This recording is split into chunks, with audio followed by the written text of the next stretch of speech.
Looks like I'm wearing a beanie. Yeah. I guess this is a good time to start the vlog because we made it to Venice, guys. Look around me, I am in shock. There is so much cool scenery here. When we just walked out of the train station building and already beautiful to say the least. We have this green cap building. We're on this like famous walking bridge and there's just boats going all over the place. I'm super excited for this because Venice is like such like a postcard like travel spot.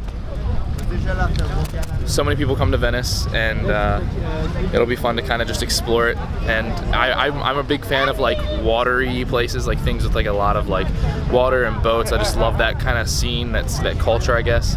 And so this is definitely, I think, even though I know Rome's gonna be my favorite just because everybody loves Rome, I think Venice is gonna be number 2 just because of, I just love boats and I love looking at water and it just makes me feel like it's summer. It's just such a chill vibe too. Old buildings. Water looks relatively clean too, which I was surprised. I thought it would look like really dirty. And that's a really cool boat right there, that wooden one.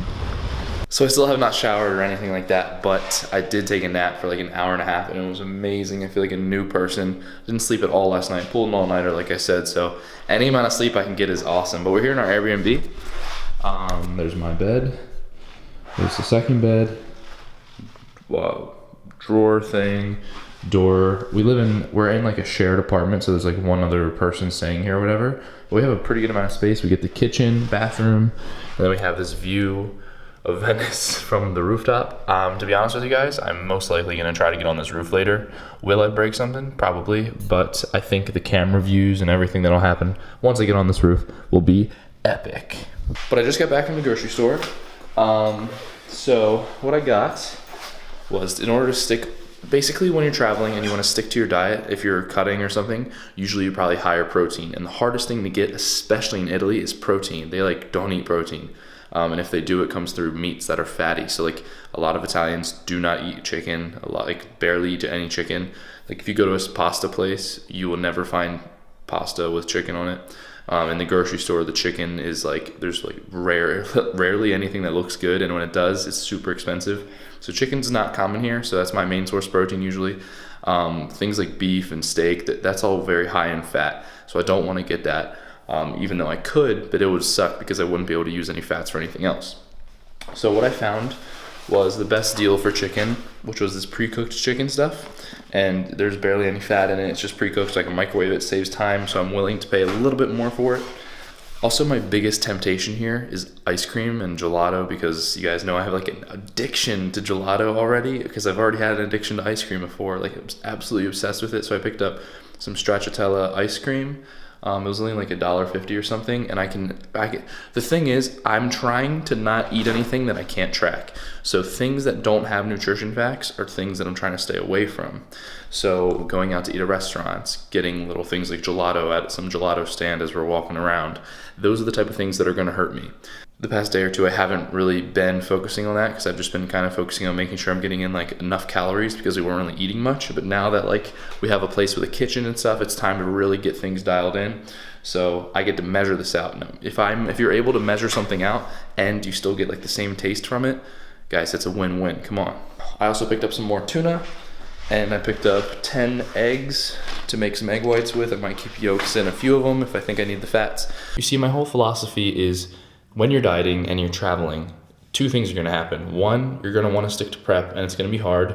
And 2, there's gonna be a lot of food that you're gonna wanna eat. So in order to find the best combination of both of that, make sure that you go to grocery stores and you go to convenience stores and you get the foods that you need to make sure you hit your protein, because your protein is always gonna be the hardest to hit when you're traveling. Obviously, you're constantly gonna be eating junk and fried stuff and sweets, and like, that's just how it is because you're trying to enjoy it, the culture and everything. And like, I'm doing my best I can when I'm in competition prep and I'm doing the YouTube thing. It's much more serious than the average person. But save those carbs and fats for things to play with. Like today, when I was on the train, I was like, you know what, dude? I've been craving sour candy for like 3 days. So I saved like 60 grams of carbs today in order to do that because I plan ahead. And I was able to have some sour candy, and later I'm gonna have some ice cream.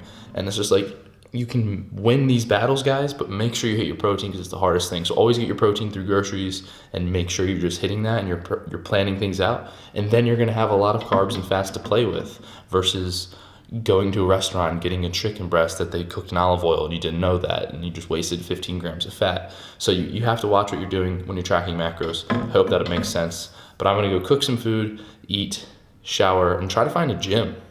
Don't you just love it when your Airbnb comes with a kitchen meant for cooking according to the description, and there are 0 pans and pots in the entire kitchen, so useless, and there's no microwave. I'm about to go crazy. Oh boy. So after that last clip, I literally sat down, was just like watching some random YouTube video and fell asleep for like 4 hours. Woke up, it was dark. Not the best way to spend my night, guys. Granted, there wasn't really much going on today because like Nick's girlfriend was coming in later and like we were gonna go out to eat and like a bunch of stuff was going on, so we weren't gonna see much today anyway, but I didn't want to fall asleep. However, it was good for me to fall asleep. For the past 5 days, 3 out of those 5 days have been all-nighters. My body is just like destroyed. I'm getting sick. I have like a cold, my nose is running, I have a cough. So yeah, I'm not having the best of times. And then I just went in the bathroom and I found out our water heater doesn't work. So I just took a freezing cold shower and didn't help my sinuses at all. Usually the hot water helps a little bit. So things just aren't going my way right now. So if you're mad because I haven't really vlogged at all today, yeah, I get it's my fault, but look, it's rough. It's rough today, okay? But tomorrow's gonna be a good day. But right now I'm gonna try to sneak onto the roof because that sounds cool. Okay, so the roof is definitely too old, and every time I put my foot on it, it would like make a noise, and I didn't want to risk it, so I'm standing on top of this ledge. Gives me like a nice cooler view of where we are in Venice, so you can see like some tall apartment buildings over there. We got the moon, some stars. There's very little light pollution here, so you can see a lot of the stars, and it's really nice. And the roof is probably like over 100 years old, so I don't want to risk stepping on it. So yeah, for now this is all I'm gonna do, but I definitely want to try to sneak onto a roof somewhere on this trip because I think it would be cool, besides just getting drone shots, to get a different type of aerial view of this place. Also, I know you guys have been looking at this because I've been looking at it all day. This and like the stress from not sleeping and always on the go and all these, it happens when you travel, or at least for me. When I travel, skin breaks out. When I have more stress, stuff going on, things to think about, skin breaks out. So I just look ridiculous right now. I'm such a mess.